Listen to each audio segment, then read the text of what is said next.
ಜೀವನದಲ್ಲಿ ಪ್ರಥಮ ಬಾರಿಗೆ ನಾನು ಸಂಪಾಜ ಘಾಟಿ ಮೇಲೆ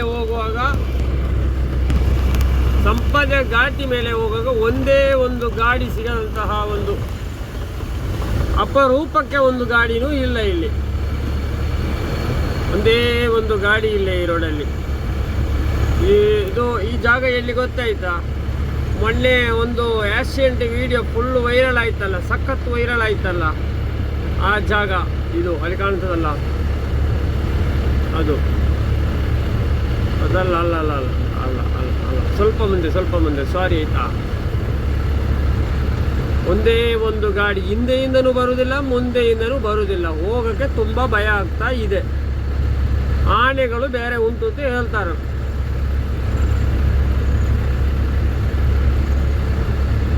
ಸರಿಯಾಗಿ ನೋಡಿ ಅಣ್ಣ. ಎಲ್ಲರೂ ಹೇಳ್ತಾರೆ ಸಂಪಾಜ ಘಾಟಿ ತುಂಬ ಡೇಂಜರ್ ಅಂತೇಳಿ. ನಾನು ಒಬ್ಬನೇ ಹೋಗೋದು, ಆದರೂ ನನಗೂ ತುಂಬ ಭಯ ಆಗ್ತಾ ಇದೆ.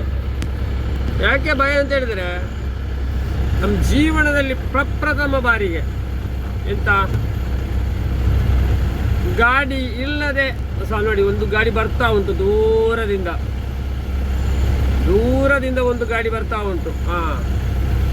ಅದು ಪಾಸ್ ಆಯಿತು. ಹಿಂದೆಯಿಂದ ಒಂದು ಬೈಕ್ ಬರ್ತಾ ಉಂಟು. ಒಬ್ಬನೇ ಹೋಯ್ತಾ ಇದ್ದಾನೆ. ಅದು ಇವತ್ತು ಚೌತಿಯೆಲ್ಲ ಇತ್ತಲ್ಲ, ತುಂಬ ಕಾರ್ಯಕ್ರಮ ಎಲ್ಲ ಇತ್ತು, ಹಾಗೆ ಹೋಗ್ತಾ ಇರೋದು ಅಂತ ಕಾಣ್ತದೆ. ನಿಮಗೆ ಕರೆಕ್ಟಾಗಿ ಇವತ್ತು ರೋಡೇನು ಕಾಣಲಿಕ್ಕಿಲ್ಲ. ಯಾಕೆಂದರೆ ತುಂಬ ಕತ್ತಲಿದೆ. ನಾವು ಕತ್ತಲೆಯ ಕೋಣೆಯಲ್ಲಿದೆ ಅಂತ ಹೇಳಿದ್ದು ನೀವು ಕೇಳಿದ್ದೀರಾ? ಹಾಗೇನೆ ಇದು ಕತ್ತಲಲ್ಲಿದ್ದೇವೆ. ಇದು ಸಂಪಾಜ ಘಾಟಿ. ಈ ಘಾಟಿಯ ವಿಶೇಷತೆ ಏನು ಅಂತ ಹೇಳಿದ್ರೆ, ಸರಿಸುಮಾರು 26 ಕಿಲೋಮೀಟರ್ ಇದೆ ಈ ಘಾಟಿ. ಅದರಲ್ಲಿ ತುಂಬ ರೋಡು ಚೆನ್ನಾಗಿದೆ. ಎಲ್ಲ ರೋಡು ಚೆನ್ನಾಗಿದೆ. ಅದರಲ್ಲೂ ಸ್ವಲ್ಪ ರೋಡು ಮಾತ್ರ ಸ್ವಲ್ಪ ಘಾಟಿ ಸೆಕ್ಷನ್ ಥರ ಇದೆ. ಗಾಡಿ ಹತ್ತಲ್ಲ, ಗಾಡಿ 20ರಲ್ಲಿ ಹೋಗ್ತಾ ಉಂಟು. ಭಾರಿ ನಿಧಾನಕ್ಕೆ ಹೋಗ್ತಾ ಉಂಟು. ಒಂದು ಗಾಡಿ ಬರ್ತಾ ಉಂಟು ಹಿಂದೆಯಿಂದ. ಈ ಜಾಗ ಮೊನ್ನೆ ಆಕ್ಸಿಡೆಂಟ್ ಆದಂತಹ ಜಾಗ ಇದು. ಒಂದು ಗಾಡಿ ಖಾಲಿ ಹೋಗ್ತಾ ಉಂಟು. ಅದು BMA ಗ್ರೂಪಿಗೆ ಸೇರಿದಂತಹ ಲಾರಿ. ಅದು ತರಕಾರಿ ತಗೊಂಡು ಬರುವಂತಹ ಲಾರಿ. ಅದರ ಮಾಲಕರು ನಮ್ಮ ಆತ್ಮೀಯ ಸ್ನೇಹಿತರು. ಅದೊಂದು ಕಾರು ಹೋಗ್ತಾ ಉಂಟು. ಅದು ಕೇರಳಕ್ಕೆ ಸೇರಿದಂತಹ ಕಾರ್. ಇಲ್ಲಿ ಕೇರಳ ಗಾಡಿಯೂ ತುಂಬ ಹೋಗ್ತದೆ. ಯಾಕೆಂದರೆ ಸ್ವಲ್ಪ ಮುಂದೆ ಹೋದರೆ ಕೇರಳದ ಗಡಿಭಾಗ ಸಿಗುವಂತಹ ವಿರಾಜಪೇಟೆ ಅಲ್ಲೆಲ್ಲ ಗಡಿಭಾಗ ಸಿಗ್ತದೆ. ಕೇರಳದ ಗಡಿಭಾಗ ಹೀಗೆ ಮುಂದಕ್ಕೆ ಹೋಗಬೇಕು. ಆನೆಗಳೆಲ್ಲ ಸಿಗುವಂತಹ ಲಕ್ಷಣ ಇವತ್ತು ಇದೆ. ಯಾಕೆಂದರೆ ಒಂದು ಚಿಕ್ಕ ಒಂದು ಪರಿಮಳವಿದೆ, ಆನೆಯ ಪರಿಮಳ. ತುಂಬ ಟರ್ನನ್ನ ಒಬ್ಬನಿಗೆಲ್ಲ ಹೋಗೋದು ತುಂಬ. ನಾವು ಈ ವಿಡಿಯೋ ಮಾಡೋದು ಯಾಕೆಂದರೆ ಯಾವ ಉದ್ದೇಶಕ್ಕೆ ವಿಡಿಯೋ ಹಾಕೋದು ಅಂತ ಹೇಳಿದರೆ, ಒಬ್ಬನಿಗೆ ಹೋಗುವಾಗ ಸುಮ್ಮನೆ ಯಾರಲ್ಲಿ ಹೇಳಿದ್ರೆ ಫೋನಲ್ಲೆಲ್ಲ ಮಾತಾಡಿ ಹೋಗುವ ಅಂತ ಹೇಳಿದರೆ ನೆಟ್ವರ್ಕ್ ಇಲ್ಲ. ಹಿಂಗೆ ವಿಡಿಯೋ ಹಾಕಿಕೊಂಡು ಮಾತಾಡಿಕೊಂಡು ಹೋಗುವಾಗ ನಾವು ಒಂದು ಕಾರ್ ಬರ್ತಾ ಉಂಟು. ನಾವು ರೀಚ್ ಆಗುವ ಜಾಗ ತುಂಬ ಬೇಗ ತಲುಪಿದ ಹಾಗೆ ಆಗ್ತದೆ ನಮಗೆ. ಯಾಕೆ ಅಂತ ಹೇಳಿದರೆ, ನಮ್ಮ ಬಾಯಿಯೆಲ್ಲ ಚಲಿಸ್ತದೆ, ನಮ್ಮ ಕಾಲು ಕೈ ಹೇಗೆ ಚಲಿಸ್ತದೆ ಅದಕ್ಕಿಂತಲೂ ಫಾಸ್ಟು ಬಾಯಿಗಳು ನಾಲಿಗೆಗಳೆಲ್ಲ ಚಲಿಸ್ತದೆ. ಆದ ಕಾರಣ ನಮಗೆ ಬೋರ್ ಆಗಲಿಕ್ಕಿಲ್ಲ. ಈಗ 4 ನಿಮಿಷ ಆಯಿತು ನೋಡಿ. ಇನ್ನೊಂದು 2-3 ನಿಮಿಷ ಸಿಗುವಾಗ ಒಂದು 2-3 ವಾಟ್ಲೆಲ್ಲ ಸಿಗ್ತದೆ. ಅಲ್ಲಿ ನಾವು ಸ್ವಲ್ಪ ಸ್ಟೇ ಮಾಡ್ತೇವೆ. ಸ್ಟೇ ಅಂತ ಹೇಳಿದರೆ ಸ್ವಲ್ಪ ನಿಲ್ತೇವೆ. ಅಲ್ಲಿ ನಿಂತು ಟೀ ಎಲ್ಲ ಕುಡಿದು ಒಂದು ಅರ್ಧ ಗಂಟೆ ರೆಸ್ಟ್ ತಗೊಂಡು ಮುಂದಕ್ಕೆ ಹೋಗ್ತೇವೆ ನಾವು. ಒಂದು ಕಾರ್ ಬರ್ತಾ ಉಂಟು. ಅದು ಹೋಯಿತು. ಇವತ್ತು ಯಾವಾಗಕ್ಕಿಂತಲೂ ತುಂಬ ಕಡಿಮೆ ಗಾಡಿ ನೋಡಿ. ಈಗ ಒಂದು 2-3 ಗಾಡಿ ಹತ್ತಿರ ಬರಲಿಕ್ಕೆ ಶುರುವಾಯಿತು. ಯಾಕೆಂತ ಹೇಳಿದರೆ ಅಲ್ಲಿ ವಾಟ್ಲ್ ಇತ್ತಲ್ಲ, ಎಲ್ಲ ನಿಲ್ಲಿಸಿ ಟೀ ಕುಡಿದು ಬರುವಂತಹ ರಭಸ ಆಗಿರ್ಬೋದು ಅಂತ ಕಾಣ್ತದೆ. ಎಲ್ಲರೂ ಹೋಗುವಾಗ ಒಬ್ಬರೇ ಹೋಗಲ್ಲ, 2-3 ಜನ ಎಲ್ಲ ಇರ್ತಾರೆ. ಯಾಕೆಂತ ಹೇಳಿದ್ರೆ ಈಗಿನ ಸಿಚುವೇಶನ್ ಹಾಗೇ ಇದೆ. ಈಗಿನ ಸಿಚುವೇಶನ್ ಹಾಗೆ ಇದೆ ಅಂತ ಹೇಳಿದರೆ ನೋಡಿ ಇದು ಟರ್ನಿಂಗ್ ಪಾಯಿಂಟ್. ಇದು ಒಂದು ಗಾಡಿ ಬರ್ತಾ ಉಂಟು, ನಿಧಾನಕ್ಕೆ ಬರ್ತಾ ಉಂಟು. ಒಳ್ಳೆ ಲೋಡು ತರಕಾರಿ ತುಂಬಿದಂತಹ ಗಾಡಿ ಅದು. ನೋಡಿ ಆಯಿತು, ಇನ್ನೊಂದು ಗಾಡಿ ಬರುವ ಲಕ್ಷಣ ಇದೆ. ಫುಲ್ಲು ಟರ್ನಿಂಗ್ ಅಲ್ಲ ಇದು, ಒಳ್ಳೆ ಟರ್ನಿಂಗ್ ಆಯಿತು ಗಾಡಿ. ಆಯಿತು, ಸೆಕೆಂಡ್ ಗೇರ್ ಹೊಡೆದೆ. ತುಂಬ ಫಾಸ್ಟ್ ಇಲ್ಲ, 20-30 ಹೋಗೋದು. ಯಾಕೆಂತ ಹೇಳಿದ್ರೆ ಆನೆಗಳೆಲ್ಲ ಇರುವಾಗ ನಾವು ಸ್ವಲ್ಪ ನಿಧಾನಕ್ಕೆ ಹೋಗ್ಬೇಕು, ಫಾಸ್ಟ್ ಹೋಗಬಾರ್ದು. ಫಾಸ್ಟ್ ಹೋಗೋಕ್ಕೆ ಕೂಡ ಆಗಲ್ಲ, ಲೋಡು ನಮ್ಮ ಗೂಡ್ಸ್ ಗಾಡಿಯಲ್ಲೆಲ್ಲ ಲೋಡ್ ಇರ್ತದೆ. ಆದ ಕಾರಣ ಫಾಸ್ಟ್ ಹೋಗೋಕ್ಕಾಗಲ್ಲ, ಹತ್ತಲ್ಲ ಗಾಡಿ, ನಿಧಾನಕ್ಕೆ ಹೋಯ್ತದೆ ಗಾಡಿ. ಹೋಗಿ ನೋಡಿ ಟರ್ನಿಂಗು ಈ ರೋಡಲ್ಲಿ ನಿಮಗೆ ಮುಂದಕ್ಕೆ ಹೋಗ್ಬೇಕು. ಹೋದ ಮೇಲೆ 1 ಕಿಲೋಮೀಟ್ರ್ ಪಾಸ್ ಆದ ನಂತರ ಒಂದು ಹೋಟ್ಲೆಲ್ಲ ಸಿಗ್ತದೆ. ಆ ಹೋಟ್ಲು ನಮಗೆ ಟೀ ಕೊಡಲಿಕ್ಕೆ ಇದ್ದದ್ದು ಹೋಟ್ಲದು. ಡ್ರೈವರ್ಗಳಿಗೆ ಸ್ವಲ್ಪ ಒಂದು 10 ನಿಮಿಷ, ಒಂದು ಅರ್ಧ ಗಂಟೆ ಎಲ್ಲ ರೆಸ್ಟ್ ಮಾಡಲಿಕ್ಕಿರುವಂತಹ ಹೋಟ್ಲದು. ಹೀಗೆ ಮುಂದಕ್ಕೆ ಹೋಗ್ಬೇಕು. ಇಲ್ಲೊಂದು ಟೆಂಪಲ್ ಸಿಗ್ತದೆ. ಅವತ್ತು ಒಂದು 6-7 ವರ್ಷಕ್ಕಿಂತ ಮುಂಚೆ ಮಳೆಗಾಲದಲ್ಲಿ ಫುಲ್ಲು ನೀರು ಬಂದಿತ್ತು.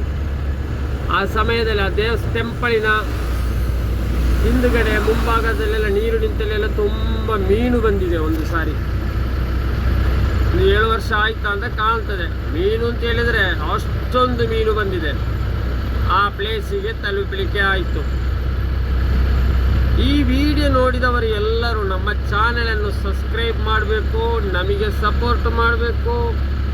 ಯಾವ ಕಾರಣಕ್ಕೂ ನೀವು ಸಪೋರ್ಟ್ ಮಾಡದೆ ಬಿಡಬಾರ್ದು. ಯಾಕೆ ನಾವು ಹೇಳುವುದು ಅಂತ ಹೇಳಿದ್ರೆ, ಎಲ್ಲರೂ ಟೈಮ್ ಪಾಸಿಗೋಸ್ಕರ ಯೂಟ್ಯೂಬ್ ಮಾಡುವವರು ತುಂಬ ಜನ ಇದ್ದಾರೆ. ಆದರೂ ನಮ್ಮ ಒಂದು ಆಸೆ ಅಂತ ಹೇಳಿದ್ರೆ ನಮಗೂ ತುಂಬ ಸಬ್ಸ್ಕ್ರೈಬ್ಗಳು ಬೇಕು, ನಮ್ಮ ವಿಡಿಯೋಕ್ಕೂ ಲೈಕ್ ಬೇಕು ಅಂತೇಳಿ ನಾವೊಂದು ಮನೋಭಾವ ಇಟ್ಟುಕೊಂಡು ನಾವು ಈ ಚಾನೆಲನ್ನು ಶುರು ಮಾಡೋದು. ಅದು ಬಿಟ್ಟರೆ ಲೈಕ್ ಮಾಡೋದು ನೀವು ಮಾಡಲೇಬೇಕು. ನೀವು ಲೈಕ್ ಮಾಡಿದರೆ ನಿಮಗೆ ಏನೊಂದು 10 ರೂಪಾಯಿದು ಲಾಸು ನಿಮಗೆ ಆಗಲ್ಲ. ಯಾಕೆಂದರೆ ನಿಮಗೆ ಡೈಲಿ 2 GB 3 GB ಎಲ್ಲ ನೆಟ್ ಇರ್ತದೆ. ಇನ್ನು ಸುಮಾರು ಜನ ವೈಫೈಯಲ್ಲಿ ಯೂಸ್ ಮಾಡ್ತಾರೆ, ಏನು ಲಾಸ್ ಇಲ್ಲ. ಆದ ಕಾರಣ ನೀವು ನಮಗೂ ಸಪೋರ್ಟ್ ಮಾಡಬೇಕು. ಇಲ್ಲೊಂದು ತಮಿಳನ್ಸ್ದು ಹೋಟ್ಲಿದೆ. ತಮಿಳುನಾಡಿಗೆ ಸಂಬಂಧಪಟ್ಟವರು ಅಧಿಕ ಗಾಡಿ ನಿಲ್ಲಿಸುವಂಥ ಒಂದು ಜಾಗ. ರಾತ್ರಿ ಹೊತ್ತು ಆ ಹೋಟ್ಲು ಬಂದಾಗುತ್ತದೆ, ಓಪನ್ ಇಲ್ಲ. 9:30-10 ಗಂಟೆಗೆ ಒಳಗೆ ಬಂದ್ ಮಾಡ್ತಾರೆ. ಇನ್ನು ಸಿಗೋದು ಮುಂದಕ್ಕೆ ದೇವಸ್ಥಾನ, ಟೆಂಪಲ್. ಈ ಘಾಟಿಯಲ್ಲಿ ಒಂದು ಟೆಂಪಲ್ ಇದೆ. ಇದು ಬಿಟ್ಟರೆ ಅಲ್ಲಿ ಮುಂದೆ ಒಂದು ದರ್ಗಾ ಇದೆ, ಒಂದು ಮಸೀದಿನೂ ಇದೆ. ನೋಡಿ ಈಗವಾಗ ಸ್ವಲ್ಪ ಗಾಡಿ ಬರಲಿಕ್ಕೆ ಶುರುವಾಯಿತು. ಅದು ಒಟ್ಟೊಟ್ಟಿಗೆ ಹೋಗುತ್ತದೆ 2-3. ನೋಡಿ ಇಲ್ಲಿ ಸ್ವಲ್ಪ ಜನ ರೆಸ್ಟ್ ಮಾಡ್ತಾ ಇದ್ದಾರೆ. ಒಂದು ಐರಾವತ ಬಸ್ ಇದೆ, ಒಂದು ಲಾರಿ ಇದೆ, ಆ ಕಡೆ ಟೆಂಪಲ್ ಇದೆ. ಇನ್ನು ಮದೆನಾಡಿಗೆ 10 ಕಿಲೋಮೀಟ್ರ್ ಉಂಟಂತೆ.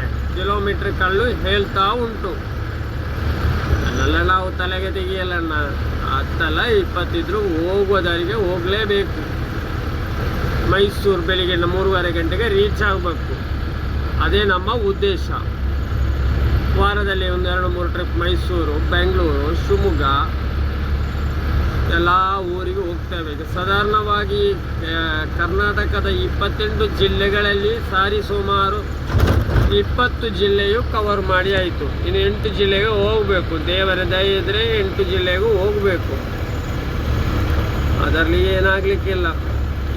ಇವಾಗ ಇನ್ನು ಸ್ವಲ್ಪ ನೆಟ್ವರ್ಕ್ ಬರ್ತದೆ. ಯಾಕೆಂತ ಹೇಳಿದ್ರೆ ನೆಟ್ವರ್ಕ್ ಬರುವಂತಹ ಪ್ರದೇಶ ಸಿಕ್ಕಲಿಕ್ಕೆ ಆಯಿತು.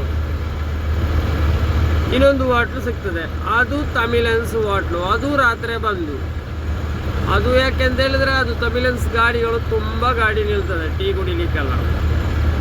ಇನ್ನು ಸಿಕ್ಕಿದ್ದು ಯಾವುದು ಅಂತ ಹೇಳಿದ್ರೆ, ಇನ್ನು ಮುಂದಕ್ಕೆ ಹೋಗುವಾಗ ಮತ್ತೊಂದು ಹೋಟ್ಲು ಸಿಗ್ತದೆ, ಅದು ದೇವರಕೊಳ್ಳಿಯವರದು. ಅದು ತುಂಬ ಪುರಾತನವಾದಂತಹ ಹೋಟ್ಲು. ಆ ಹೋಟ್ಲಿಗೂ ಒಂದು ಇತಿಹಾಸ ಇದೆ. ಯಾಕೆಂತ ಹೇಳಿದ್ರೆ ಅಲ್ಲಿ ಕೆಳಗೆ ಒಂದು ಮಸೀದಿ ಇದೆ. ಅಲ್ಲಿ ಸ್ವಲ್ಪ ಜನಸಂಖ್ಯೆ ಕಂಡು ಬರ್ತದೆ. ಸ್ವಲ್ಪ ಅಲ್ಲ, ತುಂಬ ಜನಸಂಖ್ಯೆ ಇರುವಂತಹ ಪ್ರದೇಶ. ಮುಂದಕ್ಕೆ ಹೋಗ್ಬೇಕು. ಒಬ್ಬೊಬ್ಬನ ಲೈಟ್ ನೋಡುವಾಗ ಉಂಟಲ್ಲ, ಕಣ್ಣು ಉರಿ ಉರಿ ಉರಿ ಉರಿ ಬರ್ತದೆ. ರೋಡಲ್ಲಿ ಹೋಗ್ಲಿಕ್ಕೆ ಆಗುವುದಿಲ್ಲ. ನನ್ನೆಲ್ಲ ನಾವು ಲೆಕ್ಕಕ್ಕೆ ತೆಗಿಯಲ್ಲಣ್ಣ, ನಾವು ಮುಟ್ಟುವ ದಾರಿಗೆ ನಾವು ಮುಟ್ಟಲೇಬೇಕಲ್ಲ. ಅದೊಂದು ಗಾಡಿ ಹೋಗ್ತದೆ, ಬಸ್ಸು ಸೆಮಿ ಡಿಲಕ್ಸ್ ಅಂತೆ, KSRTC ಅವರ ಸೆಮಿ ಡಿಲಕ್ಸ್ ಅಂತೆ. ಆ ಕಡೆ ಒಂದು ಲಾರಿ ನಿಂತಿದೆ, ಬಹುದೊಡ್ಡ ಲಾರಿ. ಆಯಿತು, ನಾವು ಸ್ಟೇ ಮಾಡುವ ಜಾಗ ತಲುಪಲಿಕ್ಕೆ ಆಯಿತು. ಆ ಜಾಗದ ಹೆಸರು TM ಕ್ಯಾಂಟೀನ್. ನಾವೊಂದು 10 ನಿಮಿಷ ಸ್ಟೇ ಮಾಡ್ತೇವೆ ಅಲ್ಲಿ. ಎಲ್ಲರೂ ಬನ್ನಿ, ನಾವು ಸ್ಟೇ ಮಾಡುವಂತಹ ಜಾಗ ಇದು. ಪರ್ಮನೆಂಟ್ ಇಲ್ಲಿಯೇ ಸ್ಟೇ ಮಾಡೋದು. ಒಂದು 10 ನಿಮಿಷ ಟೀ ಎಲ್ಲ ಕುಡಿದು ನೋಡಿ, ತುಂಬ ಚೆನ್ನಾಗಿದೆ ಅಲ್ಲಿದು ಫುಡ್ಡೆಲ್ಲ. ತುಂಬ ಗಾಡಿ ನಿಂತಿದೆ.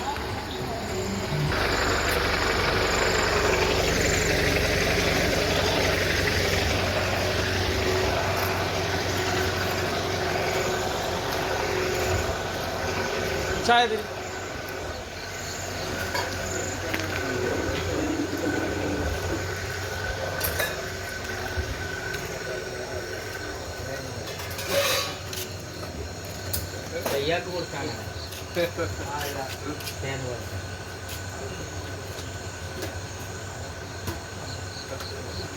ಬಾಳ ತಿರುಗಣಕ್ಕೆ ಹೋಗಿ ಬರೀ